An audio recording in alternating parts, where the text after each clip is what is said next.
The transfer portal is in full swing for both men's and women's college basketball. We'll find out what top talent is leaving the Trojans this offseason. Plus, March Madness champions have been crowned. We break down how it happened. And a USC track star joined us right here in the studio. All that and more coming up next on Sports Scene.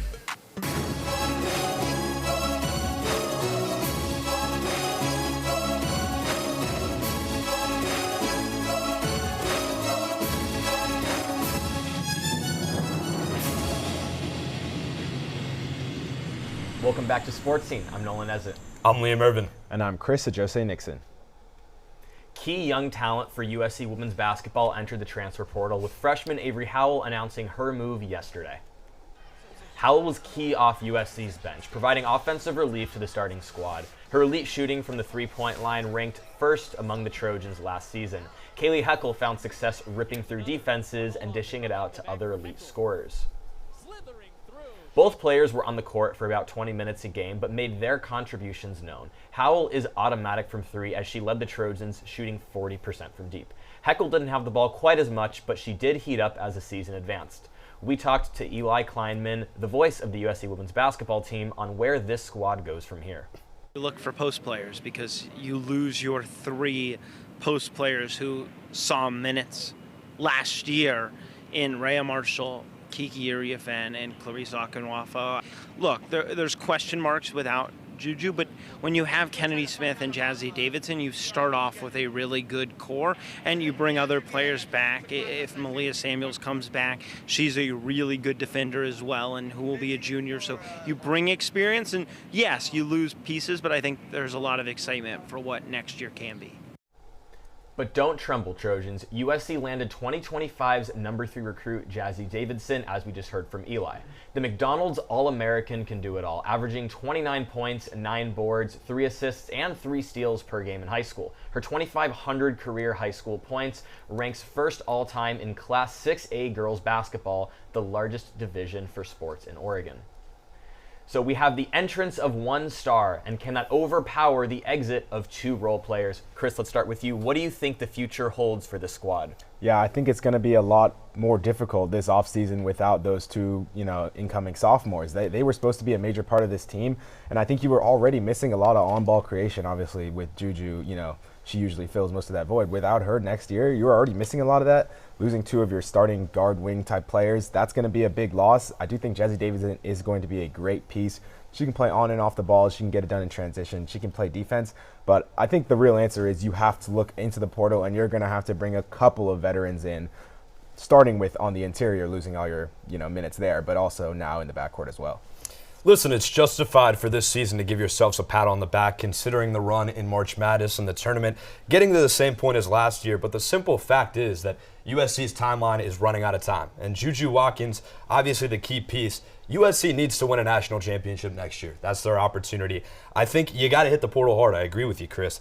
Tanaya Latson has been heavily linked to USC out of Florida State. She was the leading scorer last year, 25.2 points per game. That'll allow some creation while Juju might be gone. It could take up to a year for her to recover from the torn ACL. And I think you got to turn to what Eli said. You got to go to the post play. Aaliyah Del Rosario at LSU entering the transfer portal, 6'6". She was one of the best I've seen at guarding Lauren Betts last season. Those are players that you have to go out and get. Yes, Jazzy Davidson can create, but as a freshman coming in, it's big to come into a big conference like the Big Ten and play up to the standards like Juju Watkins. Well, Liam, you said this team needs to win next year. I hate to break it to you.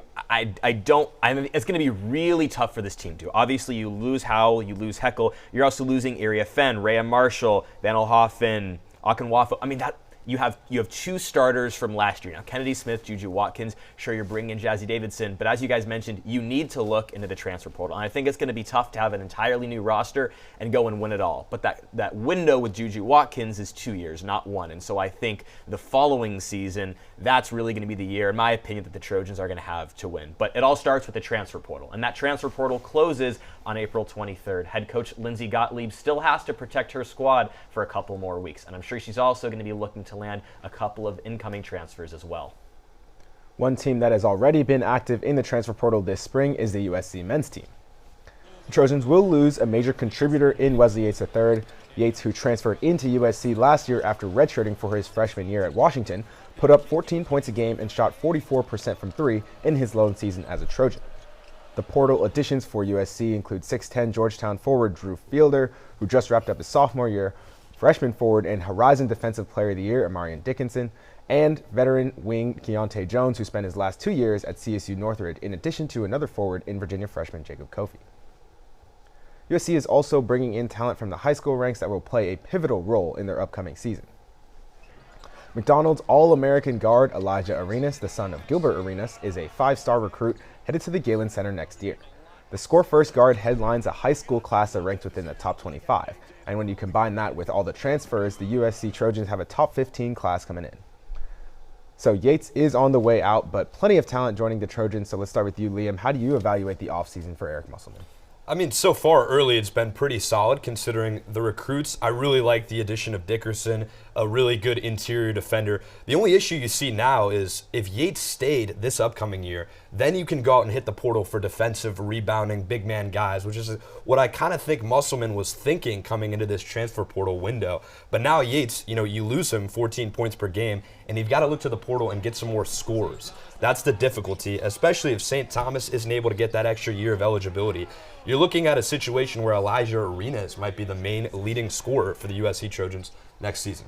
Here's the thing. I think Wesley Yates is the best player on this team in terms of raw talent. Losing that guy is horrible for the Trojans. But I think Desmond Claude, for tournament's sake, we've seen veteran guards are what propels a team over. I mean, we just saw that with Walter Clayton, and I think we've seen it in almost every other tournament. So still having him will help a lot. And I think bringing in Amarian Dickerson, that is the key to me. He has the best numbers of any transfer, but more importantly, he wasn't up in a Power 4. Sure, go look at the one game that he did play against a Power 4 team. Alabama in the round of 64 kept it close. It was a 9-point loss to a really good squad. 25 points from him, 9 rebounds. This guy's the real deal, and I think he's going to be that way for the Trojans. Yeah, I think that's a fantastic get. And really, in recent years, we've seen all the veteran transfer-heavy teams that are having the most success. I think it's the right approach. Obviously, you're going to have to keep building on this and try and bring in more talent in the future. But still a couple of weeks left for roster building. We'll see if the Must Bus can get back on track next season.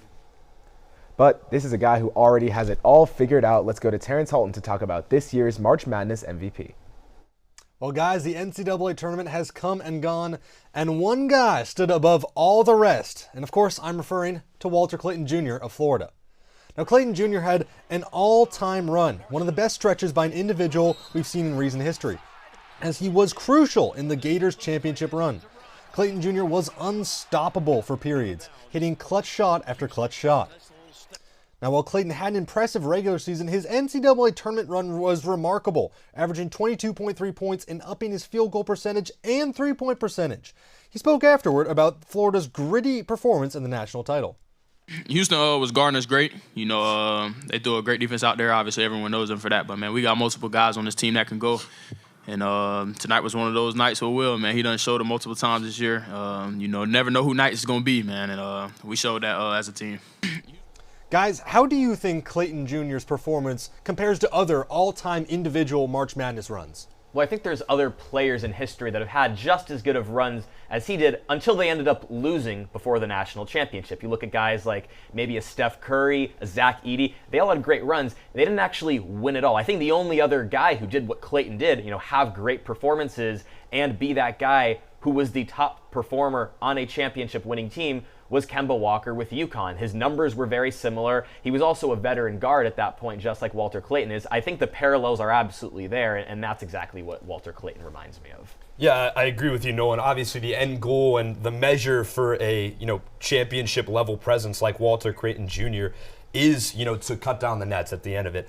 But Terrence, I got to point to this: 11 points in the championship and 7 assists. There were 25 minutes where he was scoreless. What are your thoughts on that?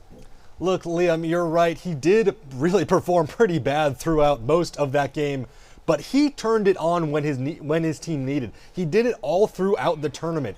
As I mentioned, he really hit every single clutch shot his team needed, as you're watching right now. And one. That was his first actual field goal of the game. Later, right next possession, another and one. Later in the game, he hits a clutch three. That is what Walter Clayton has been all about. And I'm not sure if you guys remember this guy. Back in 2019, Purdue's Carson Edwards. This guy dropped 42 in the Elite Eight against Virginia, who would go on to win the national title. That's what Walter Clayton Jr. reminded me of. He was just that good. He hit all the shots his team needed to. But I'm going to wrap things up here, and I'm going to send it over to Casey, who has got a new segment all about what happened in the national title. Casey? Thank you and welcome to our newly furnished replay room. I'm Casey Kasliner. The NCAA men's national title game between Florida and Houston was a thriller, and the Cougars' inability to get a shot off on the final possession showed a bad case of getting too cute with time ticking.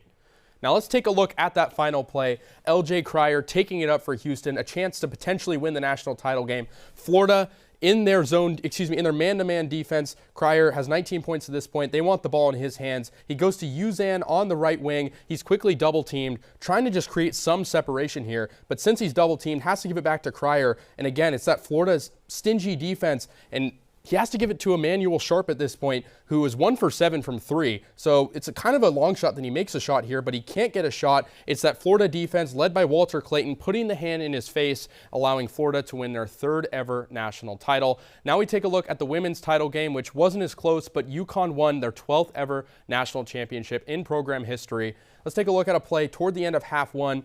People forget how good of a facilitator Paige Beckers is. She gives it up top. She's a cutting threat now. It's that vision looking in the left corner for shade, hits a three toward the end of the first half, and UConn goes on to win big. Thank you for stepping into my office, the replay room. College basketball season is over, but the analysis never stops. Liam, what's on the menu after the break? Still ahead, a swing and a hit. USC extends their winning streak to 6 for the baseball squad.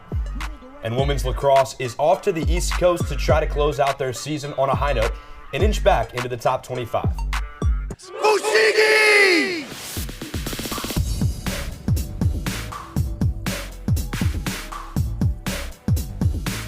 Fushigi, I don't know what it is, but it's the coolest thing ever, and I can do it. Hi, I'm Tim Goey, and this is Fushigi. We're going to show you how to unlock the secrets of Fushigi, the magic gravity ball. No strings, no tricks. Magic? Maybe. An illusion? You decide.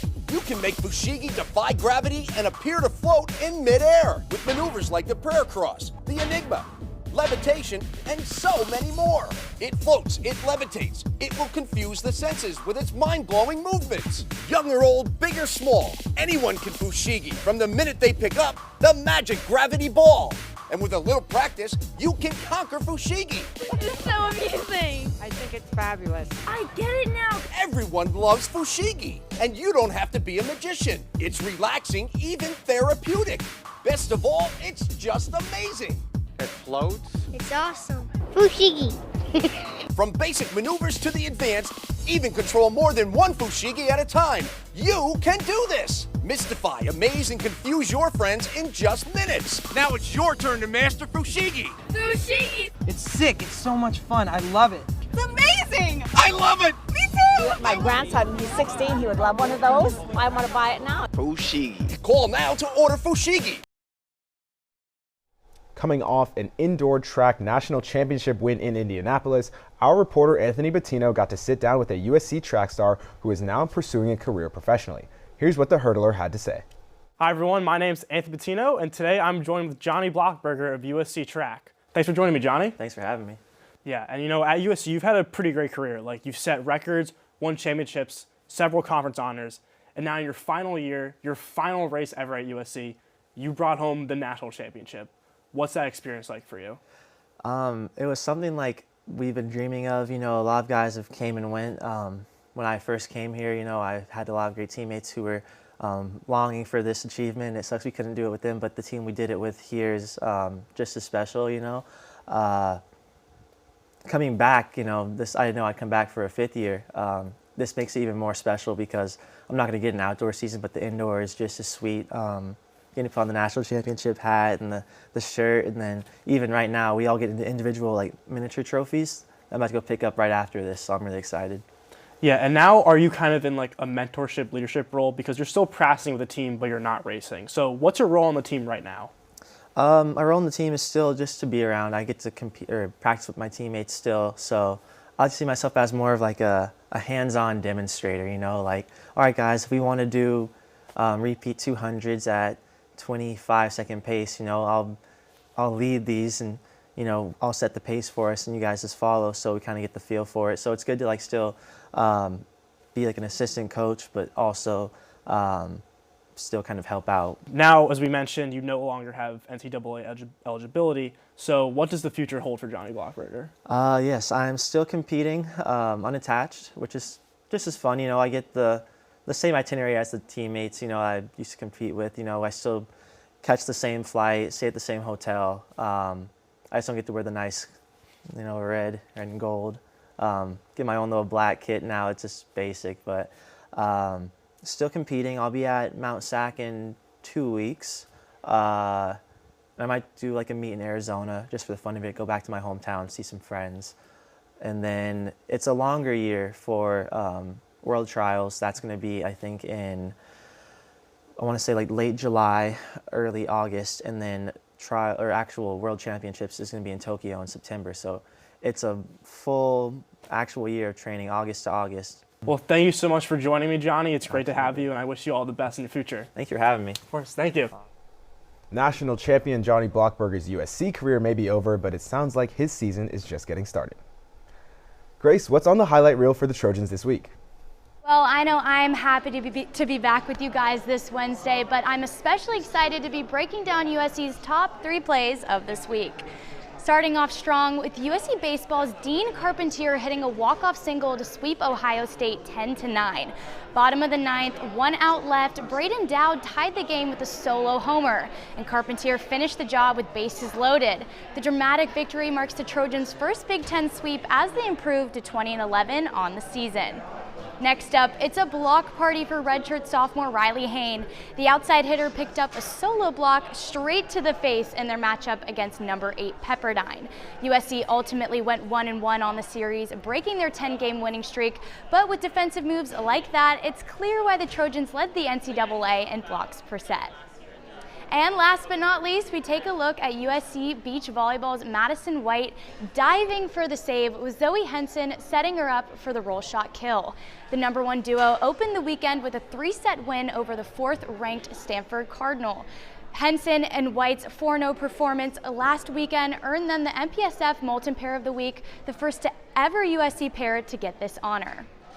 Well, that's about it from me. That's a wrap on this week's Top 3 in USC Sports. Definitely an exciting one. Now let's send it over to Scott Hills, who's got an update on USC's lacrosse first season in the Big Ten. Thank you, Grace. Yeah, USC women's lacrosse is wrapping up what's been a bit of a hot and cold regular season for them. They've been ranked as high at 18th at times, but at just 8-5 and 1-4 in conference play, the Trojans need to decide what kind of team they want to be down the stretch here. The Trojans fell to then-ranked 7th Maryland Terrapins on Saturday. After leading 3-2 at the conclusion of the first quarter, USC dropped the game 16-8. The Terps pressed heavy on USC star Maddie Dora, who was still able to send it to the back of the net twice, earning her 50th goal of the season, a career high for her and USC.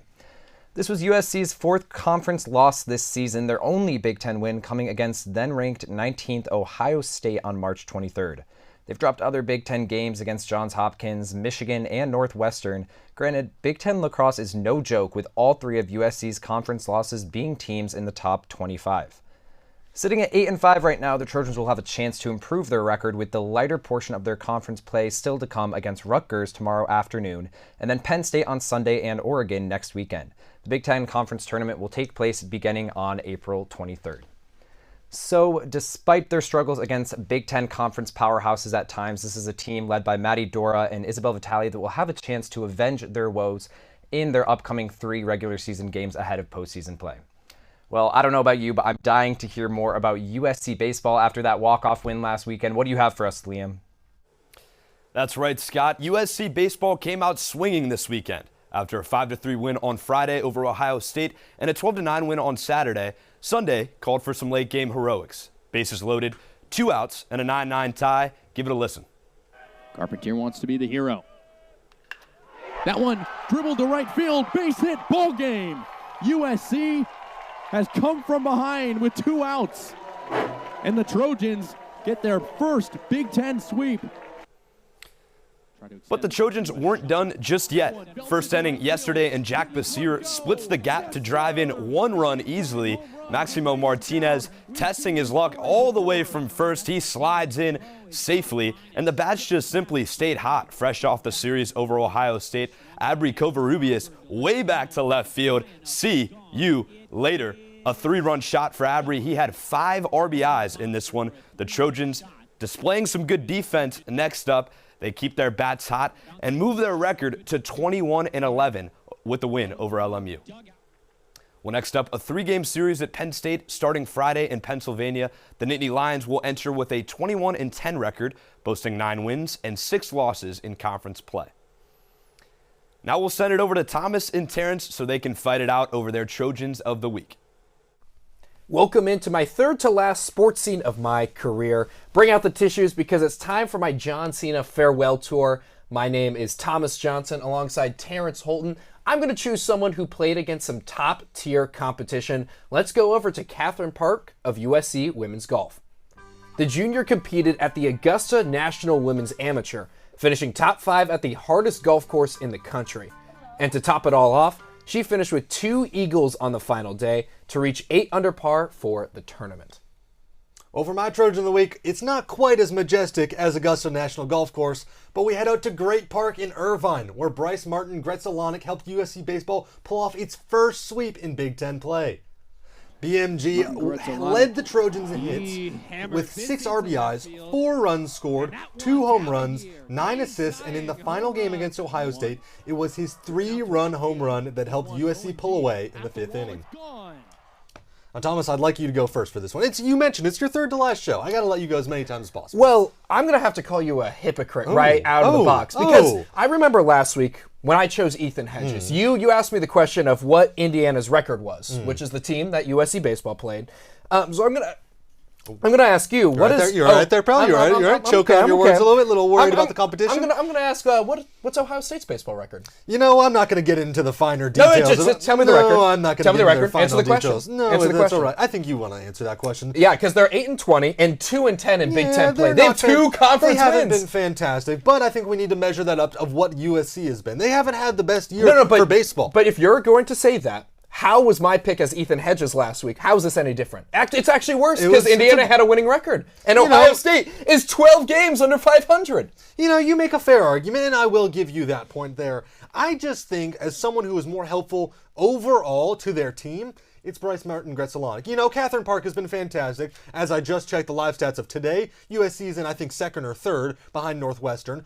And she's 2nd at the Silverado Showdown. Yeah, she's doing so solid. So not only is she competing against the best of the best in the country. I take words from the USC great Will Ferrell when I say, if you're not first, you're last. Okay. And USC winning 3 games in a row, that is first of 2. Did Bryce Martin Gretzelanek win Big Ten Player of the Week? But is USC the number 1 team in the country? No, they're they not don't need first. to be. They're not even ranked in the top 25. They were first this week with 4 total wins. They were first. What do you mean? No. There were multiple of the teams who won 4 games. The 2 teams they played against in the 4 games, they were first. They won. Yeah, against a team that's 8-20 and against a team that's 16-17. And mind you, they won all those games. I think we just got to talk about. But there's a lot of other better players. Bryce Martin Gretzelanek was very clutch in those games. Yes, it's lesser competition, but USC wasn't playing great, and he played fantastic.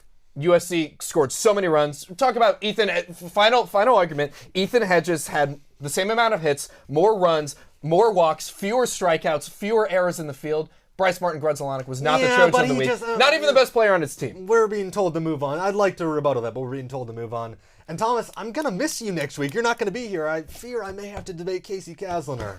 So I'm so sorry. I know. It's a pain. It's a pretty bad pain.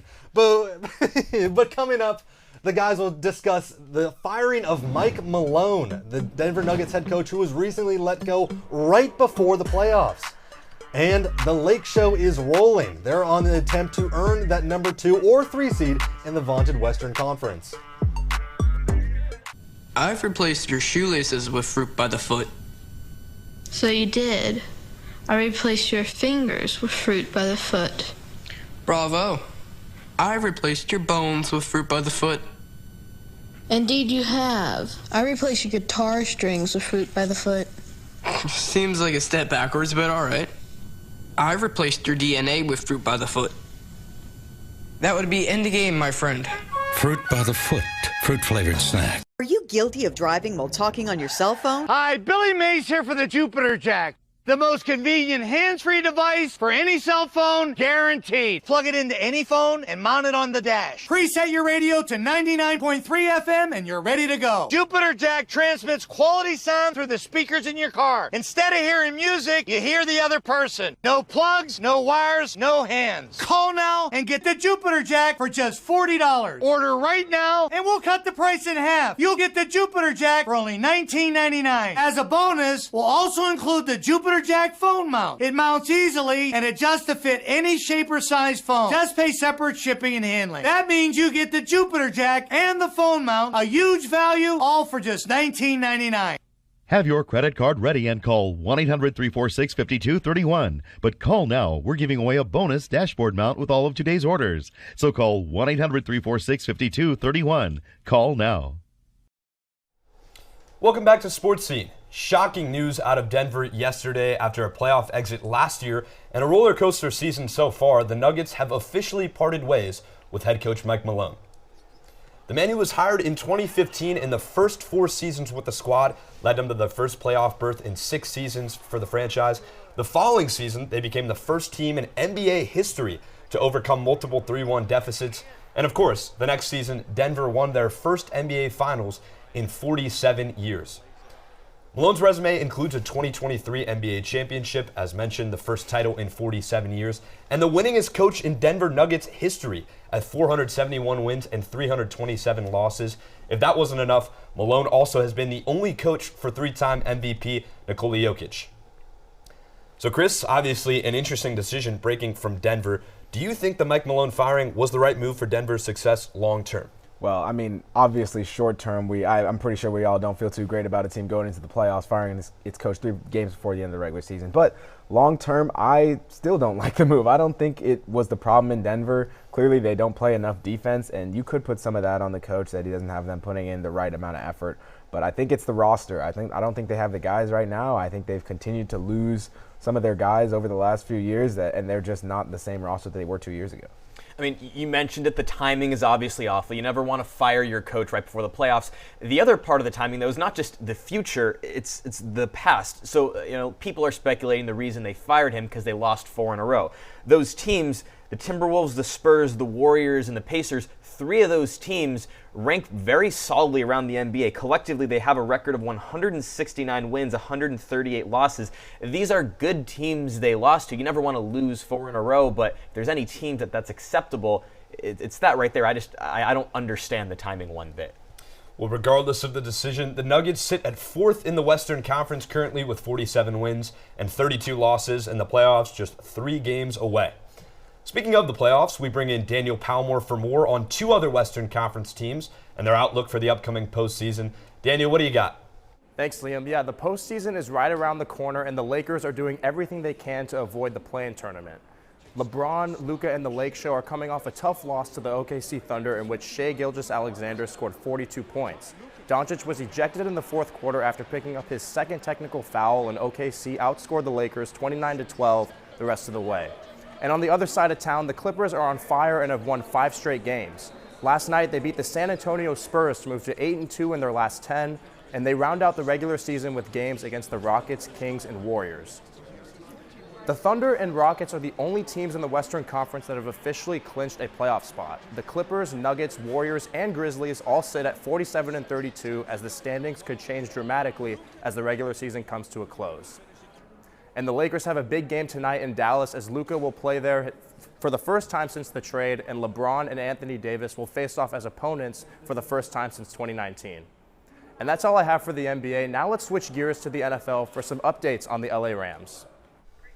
Yeah, thanks, Daniel. The Rams unveiled plans for what they call Rams Village, a 100-acre state-of-the-art venue featuring their new headquarters and training facility.